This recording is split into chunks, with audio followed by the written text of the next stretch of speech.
Les avions tombent au sol les uns après les autres. Les routes sont chaotiques. Des voitures mutilées, certaines englouties par des flammes, d'autres rangées sur le côté de la route ou tombées dans un fossé. Le chemin de fer est également un désordre complet. Des milliers de trains ont déraillé dans le monde entier. Au sol, des wagons et des citernes renversées. Des milliers de tonnes de céréales, de charbon et de pétrole n'ont pas atteint leur destination. En mer, des centaines de navires sont naufragés sur des rochers et des icebergs.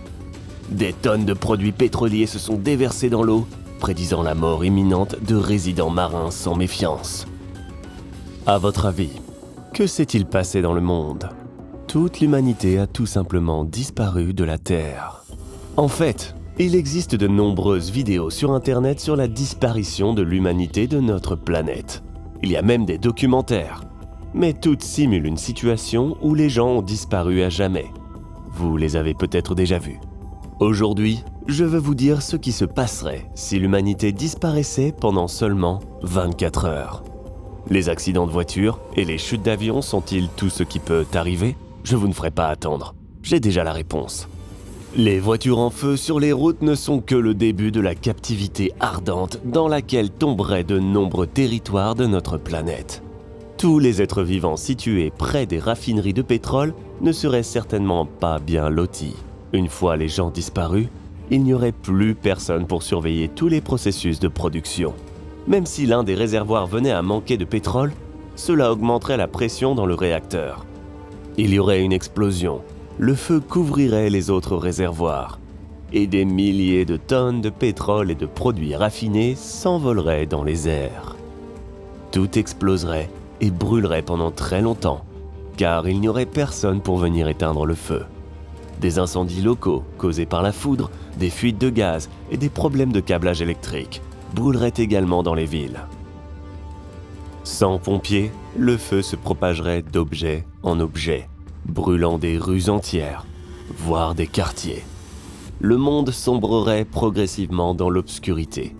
En effet, la plupart des centrales électriques fonctionnant au combustible fossile cesseraient tout simplement de fonctionner en raison de l'épuisement des réserves. Des pannes de courant en cascade commenceraient. Les seuls points lumineux visibles depuis l'espace seraient les villes alimentées par des centrales hydroélectriques. Las Vegas brillerait certainement comme une étoile filante, continuant à être alimentée par le barrage Hoover. Un désastre menacerait toutes les usines chimiques. Pour de nombreux gaz qui y sont stockés, il est essentiel de maintenir une température basse pour qu'ils restent sous forme liquide. Si l'électricité était coupée, les réservoirs de stockage des gaz chaufferaient et les soupapes de surpression seraient activées. Et des tonnes de gaz différents seraient libérées dans l'environnement. Il s'agirait d'une apocalypse locale. De nombreux animaux mourraient de suffocation et le monde végétal en souffrirait. Les usines de gaz naturel pourraient également être responsables de graves conséquences. Elles continueraient à libérer du gaz dans l'atmosphère qui se répandrait de plus en plus loin, atteignant les voitures abandonnées et les stations-service. Une étincelle suffirait à provoquer une explosion. Une énorme quantité de substances dangereuses serait libérée dans l'air. Mais il y a aussi une relativement bonne nouvelle. Les centrales nucléaires continueraient à fonctionner. Toutefois, elles devraient passer en mode de sécurité. Ainsi, elles pourraient fonctionner jusqu'à 10 jours.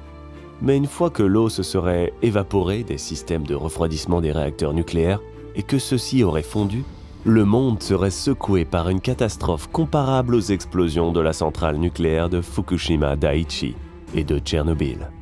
Lors de ces événements, un total d'environ 300 000 personnes ont été évacuées et des radionucléides ont été détectés pendant longtemps dans le monde entier. Les pompes poussant l'eau souterraine s'arrêteraient assez rapidement et les tunnels du métro seraient inondés. Mais les effets que la disparition des personnes pourrait avoir sur le fonctionnement des structures hydrauliques pourraient être bien plus graves. Il n'y aurait personne pour surveiller l'instrumentation. Quelques heures d'inactivité suffiraient pour que l'irréparable se produise, la rupture du barrage. La situation pourrait évoluer à la vitesse de l'éclair, et il n'y aurait personne pour arrêter l'écoulement rapide de l'eau. Cela signifie que d'immenses territoires pourraient être submergés. Les forêts et les champs seraient détruits. Les animaux souffriraient à nouveau. Dans les usines et les fabriques, les chaînes de production continueraient à fonctionner sans personne dans un chaos total. Les marchandises et les produits seraient empilés sur des lignes de convoyeurs. De nombreux processus qui avaient été lancés se poursuivraient pendant une journée entière jusqu'à ce que l'équipement surchauffe ou que le système tombe en panne. Avec la panne d'électricité, les usines seraient calmes, mais cela ne se produirait pas immédiatement. Les chaînes de magasins ayant perdu l'électricité subiraient également de grosses pertes. Cette situation serait particulièrement aiguë pour les petites fermes et les magasins qui ne disposaient pas de leur propre générateur électrique pour maintenir les températures souhaitées dans les réfrigérateurs. La question est de savoir si ces 24 heures seraient un répit pour la nature. Les usines et les complexes résidentiels brûleraient dans les grandes villes. Des voitures cassées cuiraient sur les routes et produiraient des résidus de carburant. L'air serait rempli de fumée. Les banlieues resteraient relativement calmes, à l'exception de quelques feux de forêt occasionnels. Au moins, la déforestation s'arrêterait ici. Environ 40 millions d'arbres seraient sauvés pour au moins une journée. Environ 300 000 requins pourraient vivre un jour de plus. Et il n'y aurait personne pour les rattraper pour la soupe d'ailerons de requin. Et il est presque impossible de calculer le nombre de poissons et d'autres membres de la chaîne alimentaire humaine qui seraient sauvés. Globalement, 24 heures n'apporteraient pas de changement positif à la flore et à la faune de la planète. L'humanité a déjà libéré tellement de dioxyde de carbone dans l'atmosphère qu'une journée, voire un mois, sans personne ne suffirait pas à retarder les changements sur notre planète. Toutefois, les animaux domestiques et sauvages qui survivraient pourraient profiter de l'incroyable ciel nocturne à condition que rien ne brûle ou ne fume à proximité. En raison de l'absence de pollution lumineuse ainsi que des conditions météorologiques favorables, l'ensemble de la Voie lactée serait visible dans le ciel.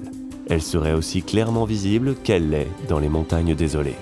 Et maintenant, pensons à l'espace, car des personnes sont également impliquées dans son étude. Il n'y aurait personne pour contrôler le vol de la Station spatiale internationale depuis la Terre et ajuster son orbite afin qu'elle maintienne l'altitude souhaitée et évite les collisions avec les débris spatiaux. Pendant la journée, elle pourrait entrer en collision avec un astéroïde ou un satellite, ou même tomber sur Terre. Les plus grands observatoires du monde pourraient manquer l'événement du siècle. Tout peut arriver dans l'espace en 24 heures.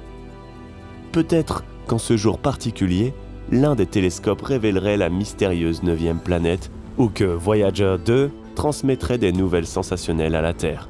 Il suffirait d'une journée pour passer à côté d'une découverte scientifique importante.